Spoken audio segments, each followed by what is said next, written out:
akajambo twoshikiriza kuno musi wiragi twama tubwibuka nuko yari umuntu akunda amahoro ariko kandi yakunda iterambere ry'igihugu.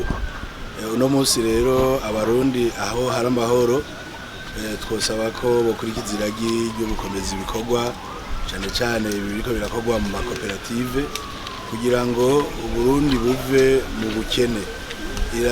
Ukwikukira yipfuzanya kuri kwari uko abarundi bikukira mu by'ubutunzi. Buryo umuntu ataco yiha abantu baguma bamugenderako.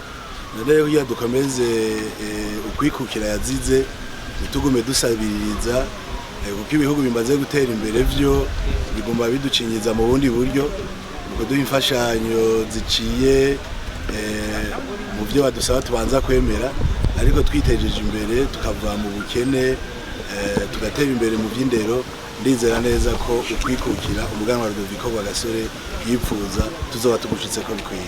Murazi yuko umuganwa Rudoviko Rwagasore amaze kugandagurwa igihugu cyahuye n'ibibazo byinshi cyane, abantu baragandagurwa abandi barahunga, maze mu Burundi haza ingendo mbi yo kurya igiturire, ingendo mbi yo kwihorana mu gihugu. Rero no munsi aho turi kuva abarundi bamaze imyaka bavuye mu rwano, intambara umukuru w'igihugu ariko arashira imbere y'ubutungane, intambara yo kurwanya abagira ibiturire kugira ngo abadasigana tuguma tuyishigikira.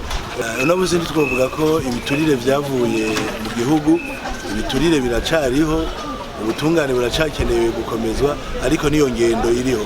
Ni igikorwa rero cyane buri munsi cyo gituma dushigikiye nyene icubahiro umukuru w'igihugu mu ngendo ariko arakora yo kugira ngo ubutungane no kurwanya ibiturire bibe ukuri mu gihugu cyacu, kuko bitagenze uko ukwikukira Rwagasore yarondeye gutuma abarundi babaho mu mahoro yarondeye nta shumikiro byo babifise.